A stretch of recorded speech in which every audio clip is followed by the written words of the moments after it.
Centro de Eventos y Convenciones es la opción ideal para realizar esa celebración especial. Con sus nuevas y modernas instalaciones, equipamiento audiovisual tanto en sonido como en pantallas de video wall para todo tipo de eventos. Servicio personalizado para el éxito de su acontecimiento. Excelente ubicación, Avenida Costanerita número 1360, entre calles 13 y 14 de Obrajes. Contáctanos a los teléfonos 698-58-886, 735-84-224 o visítenos en Facebook Centro de Eventos Colegio Médico.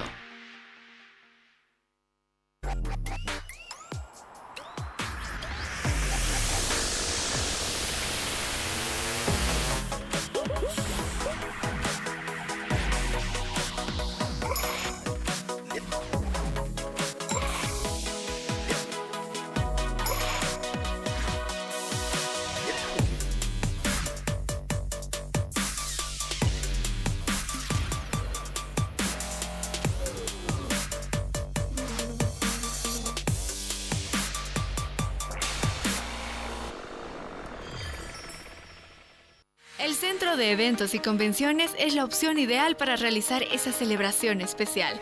Con sus nuevas y modernas instalaciones, equipamiento audiovisual tanto en sonido como en pantallas de video wall para todo tipo de eventos. Servicio personalizado para el éxito de su acontecimiento. Excelente ubicación, Avenida Costanerita número 1360, entre calles 13 y 14 de Obrajes. Contáctanos a los teléfonos 698-58-886, 735-84-224 o visítenos en Facebook Centro de Eventos Colegio Médico.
Buenas tardes, queridos amigos. Bienvenidos a su programa Doctor TV. Hoy hemos preparado un tema que por la gran cantidad de pacientes que necesitan la atención de los médicos, fonoaudiólogos, nutricionistas, hemos tratado de esquematizar ciertos aspectos que consideramos importantes.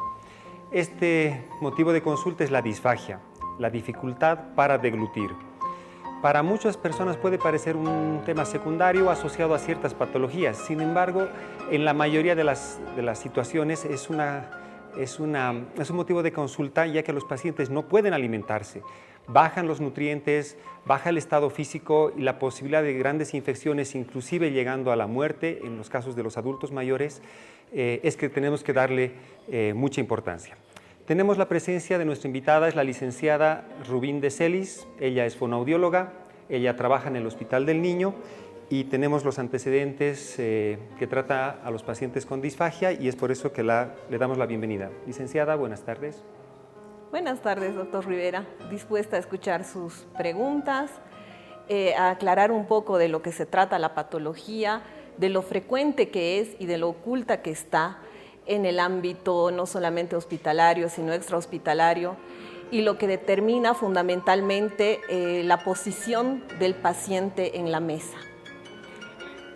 Una pregunta quería hacerle. ¿Por qué, siendo que conocemos de la fonoaudiología, que es una especialidad, es una profesión que nos ayuda en los trastornos del lenguaje, la comunicación, ahora he incurrido en el asunto de la disfagia y sabemos en todo el mundo que son gente capacitada para este punto? ¿Cuál es el motivo por el cual se han incursionado en el tratamiento de la deglución? El ámbito fonoaudiológico, como normalmente se conoce como la especialidad que enseña a hablar a los niños, que ese es digamos, la etiqueta que nos han puesto a nosotros los fonoaudiólogos, es no solamente eso, no se restringe solamente a la comunicación humana.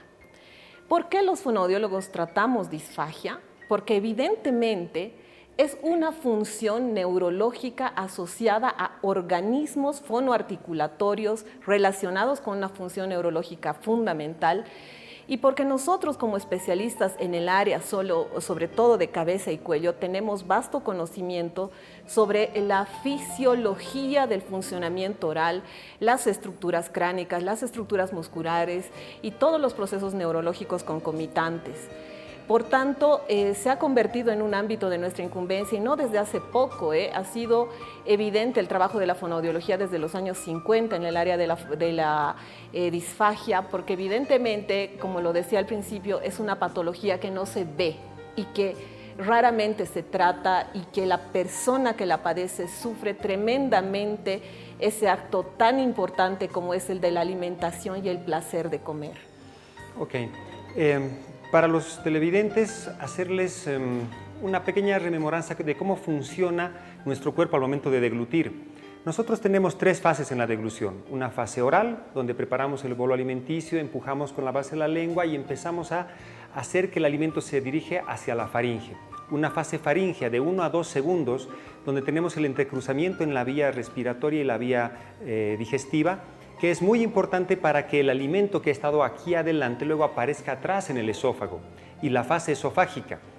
Cuando estas fases se alteran en la deglución, podemos clasificarlas en 2 tipos. En las disfagias orofaringeas, donde la primera fase oral o la fase faríngea empiezan a fallar en el paciente, y la fase esofágica.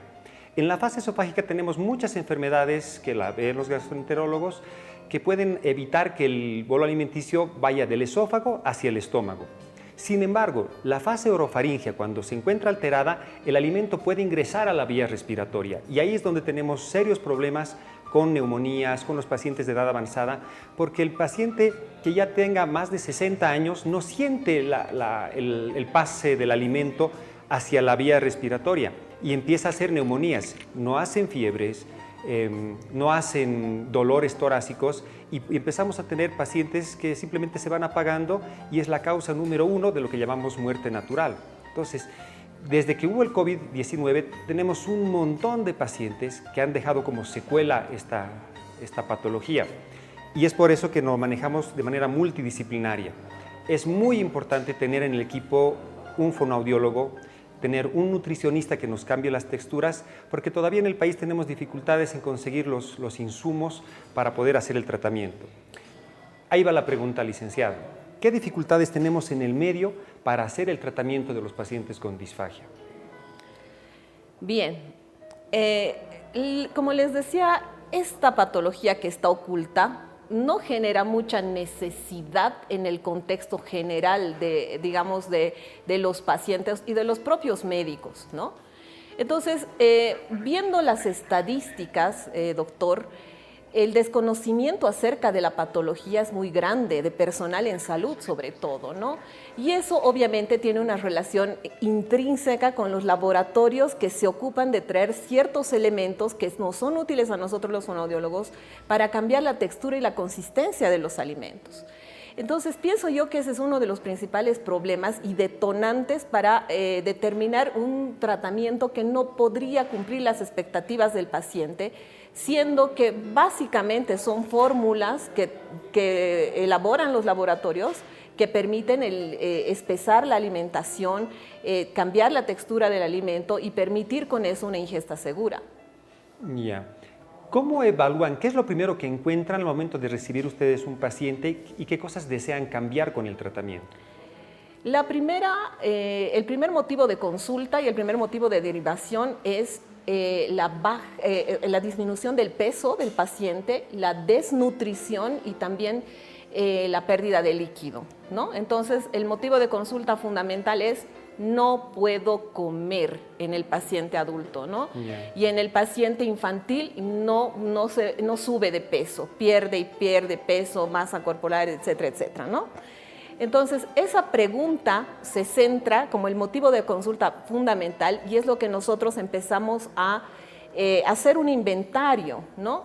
Con unas escalas que se manejan a nivel mundial y que se han traducido para nuestro idioma y que estamos haciendo digamos, un estudio comparativo con el paciente boliviano que nos da grandes luces para determinar el grado de la disfagia, sea esta una disfagia leve o sea una disfagia aguda, ¿no? Entonces se ocupan diferentes instrumentos como por ejemplo, el MEC-EBB que mide la consistencia, ¿no? O hay otros test que podemos considerar con preguntas básicas acerca de qué es lo que le molesta a usted, ¿no? Qué es lo que le dificulta tragar, el líquido, el sólido, el pastoso, qué sensación tiene cuando está pasando el bolo alimenticio, siente que se atora, le produce tos, siente que su voz está húmeda, siente que le va a faltar el aire en el momento de la deglución, siente que le perjudica en su capacidad de sociabilización, porque acuérdense que somos una cultura muy de comer, muy de, en nuestro mismo contexto cultural, la relación social se basa en el alimento. Entonces son elementos que se van haciendo en una escala, ¿no? Y esta escala va a cumplir ciertos criterios que nos van a dar un grado de puntuación y a partir de ello vamos a medir la escala de severidad. Eso se hace en el ámbito clínico. Y ya después se procede a otros elementos como los hacemos con ustedes, los médicos otorrinolaringólogos, con los médicos imagenólogos, ¿no es cierto?, para determinar el paso del alimento, del bolo alimenticio por las estructuras, como las mencionaba el doctor, faringias y esofágicas, desde la fase oral fundamentalmente, con un contraste de vario, ¿no? Y ver si estos elementos de la propia alimentación están teniendo una obstrucción en la fase de la deglución, que es una valoración más objetiva, ¿no? Si se podría decir así. Ok, vamos a pasar a un corte comercial, pero yo me he quedado con eso último que ha dicho sobre los estudios que hacemos los otorrinos con videofluoroscopia o los estudios de imagenología y con radiación y demás cosas. Entonces sí nos interesa saber la opinión suya, cuál considera con más utilidad. Entonces vamos a un corte y por favor no se olviden que estamos esperando sus mensajes por WhatsApp para hacerle las preguntas a nuestra licenciada.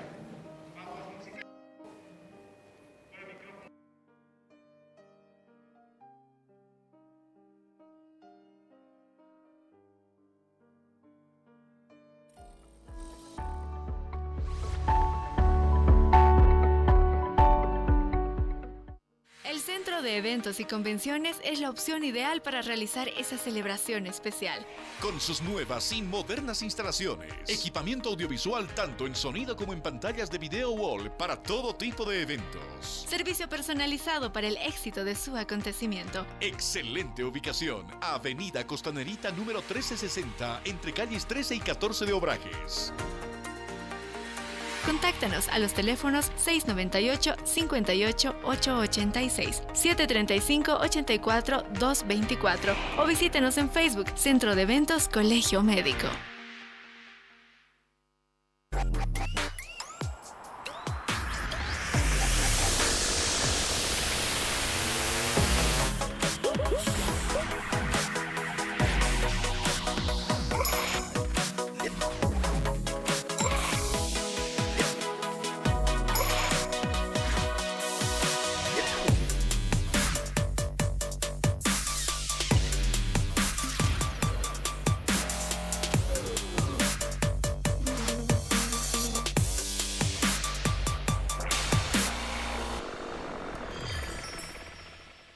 El Centro de Eventos y Convenciones es la opción ideal para realizar esa celebración especial. Con sus nuevas y modernas instalaciones, equipamiento audiovisual tanto en sonido como en pantallas de video wall para todo tipo de eventos. Servicio personalizado para el éxito de su acontecimiento. Excelente ubicación, Avenida Costanerita número 1360, entre calles 13 y 14 de Obrajes. Contáctanos a los teléfonos 698-58-886, 735-84-224 o visítenos en Facebook, Centro de Eventos Colegio Médico.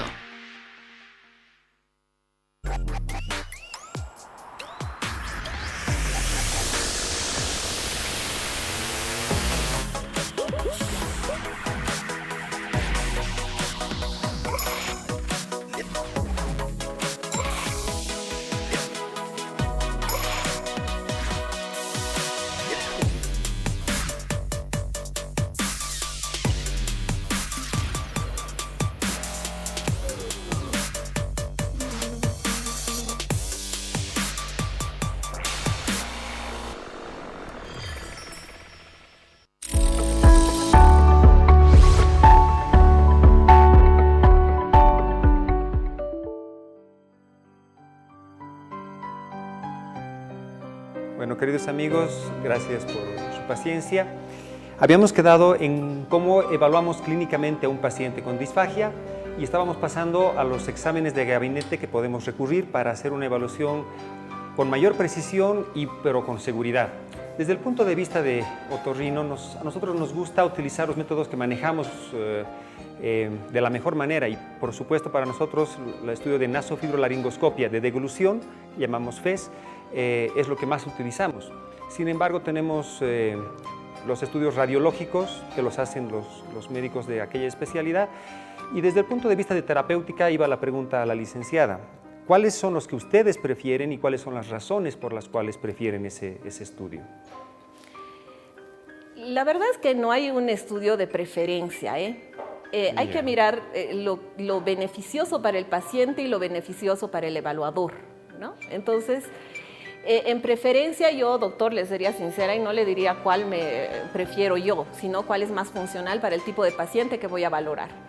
Evidentemente que la FIS o FES que se realiza con un nasofibrolaringoscopio te permite ver directamente, ¿no es cierto?, la función deglutoria.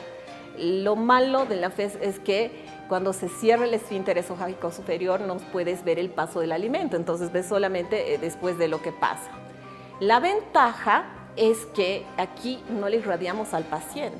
Sí. Es un estudio mínimamente invasivo, donde el paciente con colaboración puede tolerarlo y se hace en cortísimo tiempo, modificando consistencias y viendo la eficiencia del paso del alimento. Sin embargo, esto no es posible hacer en un paciente pediátrico, ¿no? El paciente adulto colabora, mantiene la postura, de pronto no le resulta tan molesto el paso del nasolaringoscopio por la fosa nasal, ¿no? Entonces, es posible hacerlo en un paciente adulto, pero en un paciente pediátrico es prácticamente imposible, ¿no? Y al tratarse de la deglución como un elemento voluntario en la fase oral, ¿no es cierto?, e involuntario ya en el proceso deglutorio, entonces necesitamos la colaboración del paciente. Entonces no se puede hacer una FIS, por ejemplo, en un paciente pediátrico sedado porque no tiene sentido, no se produce el disparo deglutorio. Okay. Y para eso es importante hacer un estudio con contraste en imagenología, ¿no? Ese estudio con contraste nos va a permitir tener al paciente en la sala de imagenología. Nosotros le vamos a ir pasando en un soluto de bario los alimentos en diferentes consistencias para ver el paso y la eficiencia de ese alimento, ¿no? En ese caso, la única desventaja, evidentemente, ha de ser que estamos irradiando directamente al paciente, ¿no? Pero es que no hay otra alternativa en el paciente pediátrico, ¿no? Nosotros se practica mucho la serie esófago-gastroduodenal, que de pronto valora un poco más abajo la estructura, ¿no? Pero hacer la videofluoroscopia de la deglución es eficiente en el paciente pediátrico, ¿no? Entonces, desde ese ámbito, no le podría decir que hay una preferencia por uno o por otro.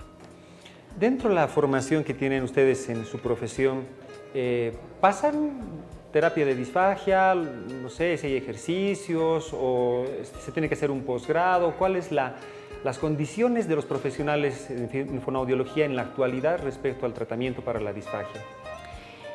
En los últimos 10 años, 2 universidades en nuestro país están formando fonoaudiólogos, ¿no? Y estamos formando fonoaudiólogos, la universidad pública y la universidad privada, ¿no? En 2 ámbitos aquí en el Departamento de La Paz. En el pregrado, sí, evidentemente, de acuerdo a la currícula, se forma a los alumnos en las tareas específicas de detección de alteraciones en la deglución, ya que están asociadas a lo que se denomina motricidad orofacial, ¿no? Y todas las patologías consecuentes a este aspecto. Sin embargo, como el campo que abarca la fonoaudiología es tan amplio, se logra profundizar aspectos relevantes de la patología y algunos mecanismos terapéuticos asociados a la habilitación y rehabilitación del paciente. Para los que nos dedicamos al área de la disfagia, nos ha tenido que llamar la atención la patología y tener que formarnos afuera y traer también profesores extranjeros aquí para capacitar a nuestros fonoaudiólogos bolivianos y actualizarlos en el manejo actual de la patología, ¿no? Entonces, en el área del pregrado vamos con la base y ya en el posgrado vamos a hacer las especificidades de manejo del paciente. Durante muchos años hemos tenido problemas en pacientes que han salido de terapia intensiva y que han necesitado rehabilitar la deglución, porque sabemos que el 50% de los pacientes que salen por accidente cerebrovascular y demás pueden tener disfagia, y teníamos realmente muy limitadas las personas que se dediquen a la rehabilitación. En el último congreso de otorrino hemos visto con complacencia que se ha invitado a una sociedad, me parece, que maneja disfagia. ¿Cómo estamos institucionalmente trabajando en el país para que tengamos la posibilidad de acceder a esa información? Porque no es lo mismo agarrar un libro y empezar a revisar o ver un video en el YouTube y pensar que con eso sabemos. Eso es bien difícil. ¿Cómo está esa situación con la sociedad latinoamericana, me parece, de disfagia? Sí, hemos hecho como un compendio de los profesionales fonoaudiólogos que nos dedicamos al área en el país, ¿no? No somos muchos, pero tenemos las herramientas para hacer el tratamiento, el diagnóstico de los pacientes, y esto nos ha llevado a relacionarnos con colegas de Latinoamérica y del mundo, no solamente la sociedad latinoamericana, la sociedad americana, la sociedad española y la sociedad japonesa, que nos permiten hacer lazos de relacionamiento con estas sociedades, ¿no? Como usted lo dijo, la disfagia es una patología multifactorial y donde participan múltiples especialidades. Por tanto, en las sociedades latinoamericanas, americanas, etcétera, hay otorrinos, hay gastroenterólogos, hay nutricionistas, hay fonoaudiólogos, ¿no?, que pertenecemos en ello. En el ámbito boliviano estamos en construcción de la Sociedad Boliviana de Disfagia, apoyándonos obviamente en las otras especialidades para permitirnos el acceso a la información y esto que usted nos dice que es tan importante, que es la práctica basada en la evidencia, ¿no? Esto es una práctica diaria y es un constructo que los fonoaudiólogos hacemos en nuestra práctica para solucionar estas grandes dificultades que padecen los pacientes de disfagia. Son buenas noticias, eso está buenísimo. Me parece que ya tenemos mensajes, preguntas sobre el tema, por favor. La primera consulta nos dice: buenas tardes, tengo una pregunta para la charla de disfagia. ¿La FES está contraindicada en pacientes pediátricos? Nos escribe Camila. Nos acabas de explicar que prefieres la videofluoroscopia, ¿pero está contraindicada la FES? No, no está contraindicada, pero hay que considerar la edad del paciente y el estado neurológico del paciente también, ¿no? De pronto hay pacientes que están pasando por una patología neurológica que como consecuencia tienen este problema de glutorio, entonces es muy difícil hacer en este paciente. Pero si tenemos un paciente que no tiene un daño neurológico y tiene la capacidad de colaborarnos en ese proceso mínimamente invasivo que te hace la FIS, entonces sí se puede realizar, pero yo consideraría que en pacientes mayores de 7 años, ¿no? Antes no. Gracias por ser resumida, porque ahorita nos comunican que están entrando muchas preguntas, parece que el tema ha dado de qué pensar. Buenas tardes, doctor. ¿Qué remedios naturales me aconseja para la disfagia? ¿Hay algo que me pueda ayudar? Todos queremos restringir siempre el uso de medicamentos o cirugías y demás. ¿Hay remedios naturales? ¿Son ejercicios suficientes? ¿Necesitamos medicación? ¿Cómo es el tratamiento? Lo bueno de la disfagia orofaríngea, que es lo que tratamos los fonoaudiólogos, es que no requiere medicación al tratarse de un elemento, una alteración de glutoria. Por tanto, hay diferentes mecanismos que están asociados a la función oral, desde los mecanismos de cerrar labios, manejar orbiculares, mentonianos, maceteros, ¿no?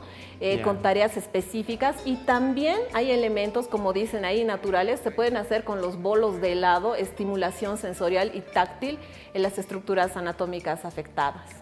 Gracias. Pasamos por favor a la siguiente consulta que tengamos. Buenas tardes. Mi pregunta es si hay alguna forma de rehabilitar la deglución en el adulto mayor, en un paciente de 85 años, y realmente está, como usted había dicho, subdiagnosticado el asunto de la disfagia en los adultos mayores. ¿Cómo se hace para rehabilitar la deglución en un paciente de edad avanzada? Esta patología en adulto mayor se llama presbifagia y es parte del proceso neurodegenerativo que tiene la musculatura encargada del paso del alimento de la vía oral a la fase faríngea y esofágica. Entonces, en los pacientes adultos mayores son muy frecuentes las presbifagias, ¿no? Las personas adultas que tienen problemas, por ejemplo, en la falta de piezas dentarias, lo que les interrumpe la masticación y el procesamiento del bolo alimenticio.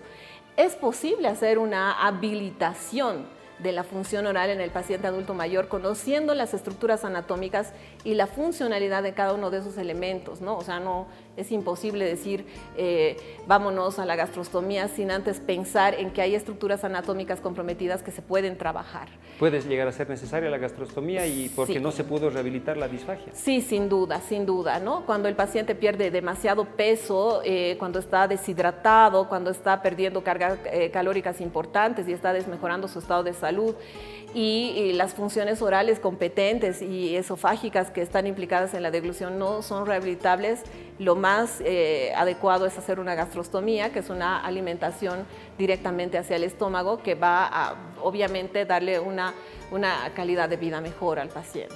Hemos visto en algunos casos que han indicado las sondas. ¿Eso facilita, dificulta la terapia fonoaudiológica en la disfagia? Lo que pasa es que, por ejemplo, si hablamos de un paciente post-extubado, ¿no? Lo que ha sido muy frecuente en el COVID-19, pacientes que han estado permanentemente en terapia intensiva y han tenido que pasar por una intubación primero y luego una extubación, estas funciones se ven sumamente alteradas, entonces tenemos que ver la competencia alimentaria del paciente, ¿no? Si pensáramos en un tipo de alimentación por sonda, nosotros preferiríamos siempre la sonda nasogástrica, ¿ya? No la sonda orogástrica, porque eso se convierte en un cuerpo extraño que interrumpe el funcionamiento oral que nosotros tenemos que establecer. Entonces, con una sonda orogástrica se puede trabajar la función oral, ¿no? Siempre y cuando esto no determine, lo que les decía hace un momento, la pérdida abrupta de peso y la pérdida hídrica del paciente. Ok, gracias. Con la siguiente pregunta, por favor. ¿Cuáles son las maniobras deglutorias que pueden ayudar a la alimentación del paciente? Se nota que es alguien que conoce que existen maniobras deglutorias. ¿Cuáles son? Bueno, hay que considerar el tipo de disfagia, el tipo de paciente y la alteración implicada, ¿eh? Las maniobras no son estándares y no se aplican a todos los pacientes en uno, ¿no? Porque hay videos, he visto en YouTube, estas son las maniobras para disfagia. Claro, pero... es como lo que se hace en la rehabilitación vestibular, por si acaso, ¿no? Entonces, las maniobras tienen que estar estructuradas y especificadas para cada tipo de paciente y la necesidad que el paciente presenta, ¿no? Hay un montón de maniobras, las más frecuentes son las denominadas Chintac, por ejemplo, que es el apoyo del mentón contra el pecho, ¿no? Que ese acorta el paso, cierra un poco el esfínter esofágico y permite que el paso del alimento sea más seguro, o las maniobras de lateralización, de pronto, para evitar que el alimento se vaya al pulmón, pero son vastas y son específicas. Ok. Primero, agradecer a todas las personas que piensan que esta es una buena fuente de información y que nos hagan las preguntas. Me dicen que son bastantes, entonces vamos a tratar. ¡Wow! Son muchas. Buenas tardes. Le tengo dos preguntas a la licenciada. ¿A qué órganos afecta la disfagia orofaringea? ¿El reflujo gastrointestinal tiene alguna relación con la disfagia? Muchas gracias. Obviamente que hay órganos implicados que están alterados, ¿no? La fase orofaringea, el paso del alimento de la boca hacia la faringe, ¿no? Hay un mecanismo, el que les mencionaba hace rato, que es el esfínter esofágico superior. Este esfínter, cuando pasa el alimento, ¿no? Hace una contracción y pasa el alimento directamente hacia el esófago. Cuando este esfínter tiene un bajo funcionamiento, entonces no se cierra, no se ocluye totalmente y eso hace que el alimento se vaya a la vía respiratoria. Cuando nosotros estamos deglutiendo, hacemos una leve apnea, ¿no? Suspendemos el proceso respiratorio y el alimento pasa. Pero en este caso, como ese esfínter no se cierra completamente, entonces el alimento se pasa a pulmón y el paciente sufre de neumonías recurrentes. Ahora bien, la enfermedad por reflujo gastroesofágico o el reflujo gastroesofágico sí tiene una relación directa con la disfagia, ¿ya? Porque evidentemente esta alteración, que podríamos decir la que es la de vuelta del alimento hacia la parte superior, va a determinar una irritación en el esfínter esofágico también y en las estructuras implicadas. Y eso determina un mecanismo que no es fisiológico en la deglución. O sea, nosotros deglutimos para abajo, no para arriba, ¿no? Entonces, cuando hay esta alteración, evidentemente hay una relación directa con la disfagia. Y entonces eso nos lleva a preguntarnos, ¿hay alimentos peligrosos en los pacientes con disfagia orofaringea? ¿No los hay? ¿El paciente debería restringir ciertos alimentos? ¿Cómo es la situación? Sí. El alimento más peligroso en la disfagia orofaringea es el líquido, ¿no? O sea, lo que más aspiraciones en los bebecitos silentes, imagínense en los bebés que se alimentan solamente con líquido, leche materna, ¿no? Producen aspiraciones silentes, o sea, que se van pasando al pulmón, al pulmón, al pulmón y hacen neumonías. ¿Eso también en los adultos mayores? Sí, en los adultos mayores es muy frecuente. El elemento más peligroso en deglución es el líquido, ¿no?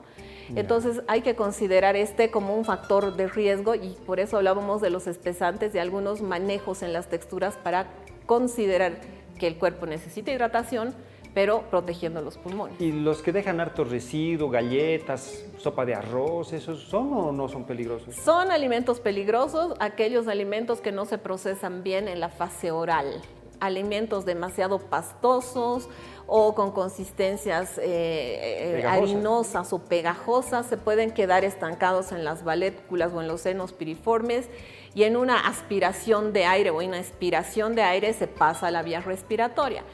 También, y hay que considerar que en nuestro contexto boliviano somos muy amantes de los condimentos, ¿no? Sí. Y estos condimentos irritan terriblemente la función esofágica y entonces, por consiguiente, tienen relevancia en la disfagia orofaringea. Gracias.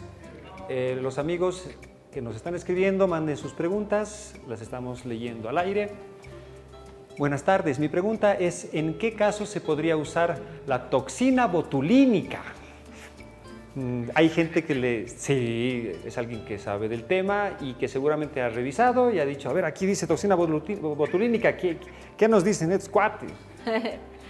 Es una terapia alterna a la disfagia, ¿no? Entonces, ¿qué hacen los médicos? Infiltran toxina botulínica tratando de acortar el paso del esfínter esofágico, o sea, es como que lo achican, lo engordan y lo achican, ¿no? El lumen se estrecha y entonces se produce menos riesgo del paso del bolo alimenticio. A mí me gustaría también acotar eso. En nuestro medio, pese a que son pocas las personas que le están poniendo mucho empeño, nos conocemos quienes se dedican a esto y no hemos necesitado en ningún caso utilizar toxina botulínica. Uno, porque además siempre es peligroso estar relajando estos músculos y en un paciente que no está funcionando bien o que no haya ido bien con el tratamiento fonoaudiológico, los ejercicios, las maniobras, la consistencia alimentaria, estar infiltrando tiene siempre sus riesgos. Gracias a Dios no hemos necesitado utilizarlo, o sea, para la respuesta a la pregunta que nos hacían. Tenemos, creo, más preguntas. Ok, aquí nos dicen, doctores, buenas tardes, mi consulta es, ¿qué alimentos no debe consumir un paciente con disfagia y por qué? Habíamos hablado un poquito al respecto sobre los líquidos y Rocío a la coma. Si nosotros sabemos de que el peligro está en la alimentación en un paciente que deglute, ¿qué porcentaje cree usted que no responden a la terapia fonoaudiológica y necesitamos alimentarlos por otra vía donde ya no tenemos el peligro de seleccionar ciertos alimentos? Es bien difícil esa respuesta, ¿no? Hablando porcentualmente, es difícil. Pero si el paciente se apega a la terapia, podríamos decir que un 70% responde bien.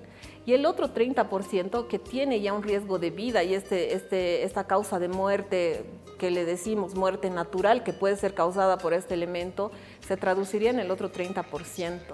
Sin embargo, el 70 hasta el 75% me animaría a decir que tiene un buen apego a la terapia, va bastante bien. En los pacientes con Parkinson, por ejemplo, que sabemos que tenemos múltiples alteraciones y ustedes también nos ayudan en el lenguaje y demás, también tienen alteraciones con la deglución. A ver, me dicen que estamos enviando una pregunta. Eso, buenas noches. ¿Cuál es el pronóstico en el caso de presentar disfagia en un paciente con Parkinson? Justo. Tenemos muchos problemas neurodegenerativos, tenemos Alzheimer, tenemos Parkinson y sabemos que ustedes, nosotros mismos recurrimos a sus servicios en fonoaudiología para hacer el tratamiento de deglución, de equilibrio, de fonación y demás. ¿Qué es lo que hacen en la parte de deglución en los pacientes con Parkinson? El paciente con Parkinson, al tener una enfermedad neurodegenerativa con afectación directa hacia la musculatura, ¿no?, y a los movimientos voluntarios, presenta sí alteraciones en la deglución. Los lineamientos terapéuticos están basados sobre todo a las personas que les asisten, las personas que viven con ellos, y ellos también aprenden a hacer las terapias modificatorias del tránsito del bolo del alimento y también del menú que ellos deben recibir, ¿no? Una enfermedad neurodegenerativa en ningún momento va a desahuciar al paciente y a la función oral, que es tan importante en la alimentación y en su relacionamiento social, sino más bien es de contribuir a una alimentación saludable, segura, y que tenga una calidad de vida adecuada. Entonces se hace un entrenamiento a la familia, al propio paciente y a las condiciones adecuadas en la dieta y en los menús que se les propone a los pacientes, con los volúmenes y consistencias adecuadas. Eso tampoco es estándar, eso depende de los estudios que realicen. Por supuesto, ¿no? O sea, no quiere decir que todos los pacientes con enfermedades neurodegenerativas van a hallar estas respuestas, ¿no? Son específicos. Siempre el tratamiento está dirigido a cada paciente y a su necesidad. Gracias. Nuevamente agradecer a la gente que nos está escribiendo. Pasamos a la siguiente pregunta. Buenas noches, doctora. A veces después de comer tengo una voz rara y quisiera saber si eso es algún tipo de disfagia y qué puedo hacer. La voz humana nos da la información de muchas cosas en el cuerpo y la pregunta va por ahí. Puede darte alteraciones en la voz y puede decirme, está empezando una disfagia, está con disfagia y puedo hacer algo. Sin duda, una de las preguntas que se hacen en los cuestionarios, en la anamnesis del paciente y en la información que nosotros recibimos es esa. ¿Tiene usted una voz húmeda o siente que su voz está diferente cuando se está alimentando? ¿Cómo es voz húmeda? La voz húmeda es una, a ver, es que no. Es como que tienes algún líquido ahí, ¿no? Como que suena burbujea, más o menos así, ¿no? Que tiene, sí, como una sensación ahí de burbujeo, de líquido en una voz húmeda. ¿El paciente siente ese líquido o se escucha? Y el que escucha también, ¿no? O sea, es una calidad vocal distinta a una voz clara. Entonces, ¿y por qué se produce una voz húmeda? Porque sí puede ser una respuesta positiva a una posible disfagia. Entonces, la persona que tiene esta alteración y que siente su voz húmeda, yo le sugiero hacer muchas degluciones consecutivas, ¿no? O sea, deglutir 1, 2, 3, 4, 5 veces hasta escuchar su voz clara, ¿no? Entonces, y carraspear ese rato. La tos y el carraspeo son mecanismos de defensa, pues el propio cuerpo hace esto para que no se pase a la vía respiratoria. Acuérdense que las valéculas están cerquita de las cuerdas vocales. Pero empeora la voz, porque nosotros otorrinos no aconsejamos carraspear. Claro. Por eso es una respuesta de defensa del propio cuerpo, ¿no? Carraspea, aclara, tose, para que no se pase a la vía respiratoria. Entonces, lo ideal en la voz húmeda, que sí puede ser un marcador de disfagia, es deglutir varias veces el bolo alimenticio. Y mejor si no hablas mientras estás comiendo. ¿Es más frecuente esa voz húmeda después de comer? Sí, claro, durante la comida, ¿no? De pronto los bolivianos como que masticamos poco y deglutimos mucho, ¿no? Entonces el tiempo de la alimentación también debería ser constante, la masticación también. ¿Cuántas masticaciones? Y bueno, eso es relativo porque depende del tipo de alimento que estamos ingiriendo, ¿no? O sea, si voy a ingerir un plátano, no voy a necesitar una masticación tan prolija como en el caso de una marraqueta, ¿no? Entonces, lo más importante en el proceso de la fase oral, la preparación, desde romper el alimento, pasarlo en la boca, modificarlo con la lengua, al armar ese bolo alimenticio tiene que tomar un tiempo importante durante la alimentación. No coman rápido, por favor. Hay que hacer trabajar mucho la estructura orofacial. Intercalar, exacto, izquierda, derecha, comer bien y a gusto, esa es la idea. Bueno, es lindo charlar al respecto. Tengo preguntas, pero prefiero que los amigos nos escriban y que usted nos absuelva estas preguntas. Buenas tardes. La siguiente consulta. Un niño con parálisis cerebral con gastrostomía, ¿podría volver a alimentarse con normalidad en algún momento? Ojo que aquí nos dice la palabra normalidad. Y ¿es la intención hacer la deglución normal o es que buscamos mecanismos compensatorios para la deglución? ¿Qué pasa con los pacientes con parálisis cerebral? Hay que considerar que la función deglutoria es una función neurológica que se establece a partir de la 34 semana de gestación. Eso quiere decir que la guaguita que está en la barriga de su mamá ya está cumpliendo la función deglutoria básica.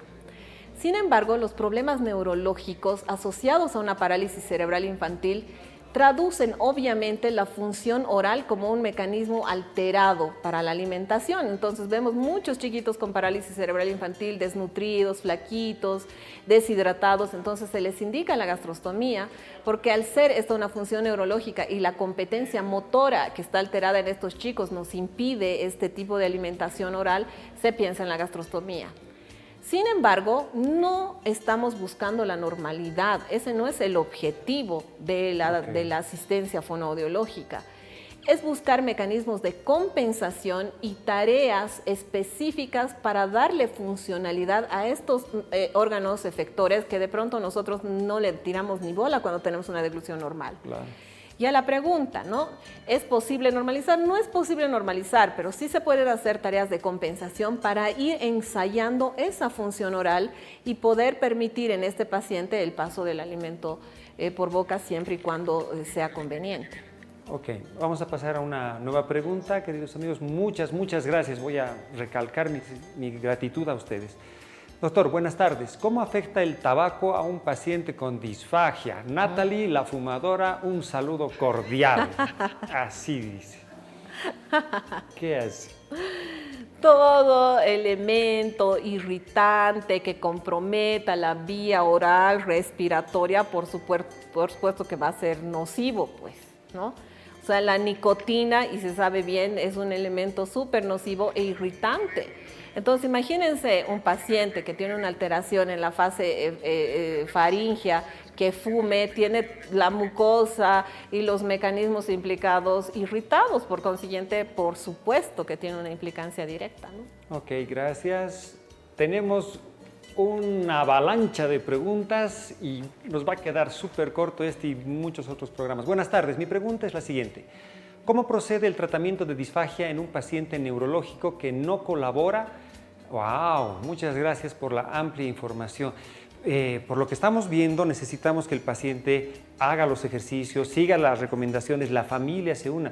Pero si el problema de la colaboración del paciente, ¿qué hacemos? Imagínense cómo trabajo con bebés. Claro, los bebés ya de por sí la edad ya es un factor que te dificulta. No, en el paciente menor, en el neonato pretérmino, por ejemplo, que tiene problemas en maduración de las funciones, se tiene que trabajar a pesar de no existir colaboración, ¿no? Entonces son diferentes maniobras de movimientos cefálicos, de posturas que se manejan, de cambio de tetina, por ejemplo, que van a modificar el paso de la comida, ¿no? Ahora, si estamos hablando de un paciente neurológico adulto, hay que considerar también el estado del paciente, ¿no? Entonces, de pronto tengo un paciente neurológico que no está activo, ¿no? Es prácticamente imposible realizar Entonces, en algún momento maniobras. dicen, la terapia en este paciente no nos va a servir, el estado de conciencia no es suficiente y obviamente sugieren ustedes pasar a una vía alterna de alimentación. Claro, necesitamos que el paciente esté vigil, ¿no? O sea, yo en neonatos, por ejemplo, si el paciente está dormido, yo no puedo hacer ninguna maniobra a pesar de que el paciente no me colabore. Necesito que el paciente esté despierto. Perfecto. En el paciente neurológico, si el paciente neurológico no está vigil, o sea, no es posible. A ver, la siguiente pregunta, por favor, está aquí. Buenas noches. ¿Cómo se puede tratar la dislalia crónica producida por COVID? Debe ser disfagia, pero bueno, te pone y te cambia ahí el autocorrector. En el paciente post-COVID-19, ¿qué es lo que se hace? ¿Qué es lo que ustedes hacen? Mucho se ha estudiado, mucho se ha escrito y se está escribiendo acerca de esta condición de salud que a todos nos ha arrebatado vidas, que nos ha desafiado en tratamientos, etcétera, ¿no? El principal problema del paciente post-COVID siempre ha de ser el paciente post-extubado, ese que les decía hace un momento, ¿no? Porque la intubación de pronto lesiona los mecanismos anatómicos y fisiológicos que dan la función deglutoria. Entonces, imagínense los estragos que hace una intubación en el paciente, ¿no? Entonces hay que considerar mecanismos y maniobras específicas en estos pacientes que están dirigidos a la motilidad de los esfínteres que permiten el paso del alimento y las funciones implicadas que se han deteriorado por ese cuerpo extraño que ha estado en este paciente. Las tareas y las alternativas fonoaudiológicas y funcionales son varias. Ya la práctica basada en la evidencia nos ha dado grandes resultados y también el pronóstico funcional de esos pacientes es bueno. Ok, vamos a pasar, nos ha quedado... Pienso que esta va a ser la última pregunta. Buenas tardes. Mi pregunta para la charla que se está dando para el doctor y la licenciada. Agradecer a la licenciada y al doctor por brindar buena información. Qué bien que tengan ese concepto.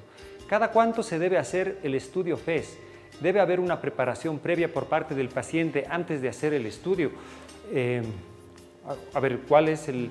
El estudio FES lo hacemos frecuentemente los otorrinos. Sabemos que se forman a las licenciadas en fonoaudiología en su pregrado para que lo puedan realizar. No todas las fonoaudiólogas lo realizan, pero ya hay un buen número que gracias a Dios están formadas y se puede realizar.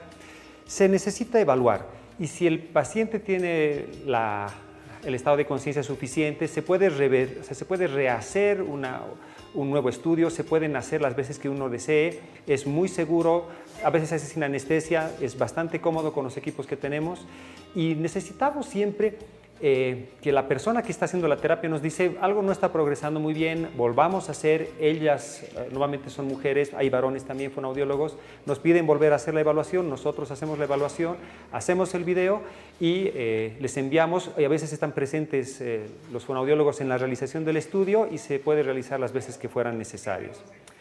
Queridos amigos, primero agradecemos de todo corazón a las personas que nos han escrito, que piensan que miren la cantidad de personas que no hemos podido responder todas sus consultas y ojalá podamos comprometerla nuevamente a la licenciada para invitarle. Todavía no ha llegado el Día Internacional de la Disfagia, que es en diciembre, entonces queremos que todos ustedes tengan una buena información y ojalá podamos contar nuevamente con su presencia. Espero que sea así, licenciada. Muchas gracias. Y antes que llegue el Día Internacional de la Disfagia, llega el Día del Fonoaudiólogo Boliviano. ¿Cuándo es el Día del Fonoaudiólogo Es este 2 boliviano? de diciembre y aprovecho las cámaras para saludar a mis colegas, a mis nuevos colegas, a mis futuros colegas, a los que estoy formando, a estos jóvenes que tienen la inquietud y el ánimo de ayudar a las personas que necesitan, ya tienen competencia en el manejo de la videofluoroscopía, de la nasofibrolaringoscopía, y eso es muy importante porque nos estamos haciendo autónomos, porque estamos generando diagnósticos y tratamientos. Entonces yo sí, gustosa, doctor, para absolver preguntas, hablar de otros temas de nuestra incumbencia también. Muchas gracias por el espacio y por sus preguntas. Gracias. Nosotros encantados aquí en Doctor TV para tener a las personas que puedan explicarnos con palabras sencillas sobre la salud, darnos consejos como los que hoy día hemos recibido y nuevamente agradecerles su presencia, el cariño que tienen, la confianza que tienen en el programa y nos vemos hasta pronto. Que les vaya muy bien.